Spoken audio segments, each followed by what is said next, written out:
من کۆمەڵی ئیسلامی کوردستانم. بانگەشەکان بۆ سەرخستنی لیستی ژمارە ١٩٤ کۆمەڵی ئیسلامی کوردستان لەلایەن ئەندامان و کادیرانیەوە بە گەرم و گوڕیەوە بەردەوامی هەیە. لەو چوارچێوەیەدا مەڵبەندی سێی هەولێری کۆمەڵ و بەشێک لە ئەندامانی سەرکردایەتی و ئەنجومەنی چاودێری بە یاوەری پۆڵێک لە کاندیدانی ئەو سنوورە سەردانی بازاڕی هەولێریان کردو لە نزیکەوە کاسبکاران و هاوڵاتیانیان بەسەر کردەوە و کاندیدانیان بە هاوڵاتیان ناساند. وەکو پیشەی هەمیشەیی ئەندامان و کادیران و پاڵێوراوانی کۆمەڵی ئیسلامی کە لە ناو خەڵک بوون لە ڕێزی خەڵک بوون هەڵوێست و لیستیان وەکو خەڵک بوو لەسەر داوای خەڵک بووە ئەو ڕۆژ هاتین گوێ بگرین لە گلەیی و گازاندە و داواکاری و مەتاڵبی دوکانداران و عارەبانسیان و دەست جێڕەکان بەڕاستی سوپاس بخوا پێشوازێکی گەرممان لێکرا جیاواز لە لیستەکانی تر وەکو کاندیدانی دەڤەری سنووری هەولێر پێمان باش بووکەوە هاوڵاتیانی شاری هەولێر لە بازاڕی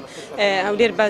سەرکەینەوە بۆی لە معانات و کێشە و گیر و گرفتەکانیان تێبگەین بۆی بتوانین زیاتر کە چوینە پەرلەمان متوانێت ئەوانمان بەدەستهێنا زیاتر خزمەت بە چینی هەژار و سەوساو هاوڵاتیان بکەین. ئێمە لە هەولێر بنکێشی زەماوەری فراوانمان هەیە خەڵک ئێمە خۆشەوێتن بۆ نزیکەوە هاتن ئەمڕۆ پەیامەکانمان بگەێنین هیوادارین لە سینۆ دەنگدەران بە تەنیا زێمانێڵن پشتیوانمان بن دەنگمان پێ بدەن بۆی لە 4 ساڵی داهاتوو باشتر فراوانتر خزمەتی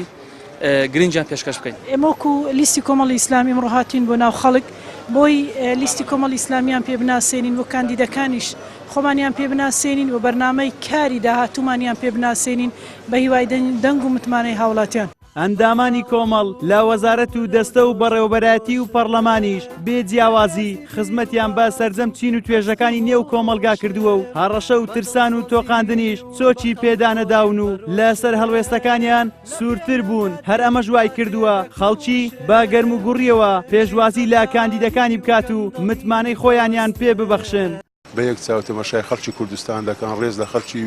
هەژار و فەقیر دەگرن یارمەتی خەڵک دەدەن ئیش و کارەکانی خۆیان بە جوانی دەکەن بەڕێک پێچی ئەندام پەرلەمانەکان بە عام تەماشام کردینە بەڵام وەکو ببرین وەزیری کوشتوکار وەزیرێکی باش بووە خەڵکەکی زۆر لێ ڕازی بوو ڕابردیان جوانە و خۆشە زۆرشم پێخۆش هیوادارم هەموو کەسانە کە خۆی خاندید کردیا هەموو کارێکی لە خزمەتی نیشتیمان و ملت بیتن درسۆزی ئەو نیشتیمانە بی ئەو ملەتەی بی هەول بدا ناکۆچی و ناخۆشی نەهێلی دەستان خۆش بە لەسەر ئاستی ئەندام پەرلەمانەکان وەزیرەکان خراپ نەبوو لەسەر ئاستی مووقیفی سیاسی کۆمەڵ هەر خراپ نەبوو دەبێت دووبارە بە هەنگاوی بەرەو باشتر لە ئەم لە ڕووی ئەندام پەرلەمانەکان وەزارەتەکان و هەمیش لە ڕووی مووقیفی سیاسی بێ ئاگادار ئەندامانی کۆمەڵی ئیسلامی کوردستان پلە و پۆستەکانیان لە وەزارەت و دەستە و بەڕێوەبەرایەتیەکان لە خزمەت خەڵک بەکارهێناوە و ئەندامانیشیان لە پەرلەمان گەورەتر لە قەبارەکەی خۆیان لیژنەکانی پەرلەمانیان کردووەتە سەکۆیەک بۆ بەدواداچوونی کێشەی خەڵکو و لێپێچینەوە لە کەم و کوڕیەکانی حکوومەت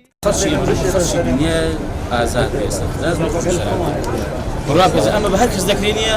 پشتی بگرودنیش پێ بدەن. لە ئێستاشدا کۆمەڵی ئیسلامی کوردستان بە لیستی ژمارە ١٩٤ بەشداری لە هەڵبژاردننی پەرلەمانی کوردستان کردووە و داواش لە دەنگدەران دەکات متمانەیان پێ ببەخشن بۆ ئەوەی ڕاستگۆیانە خزمەتیان بکەن. زریان سدیق کەناڵی ئاسمانی پەیام هەولێر.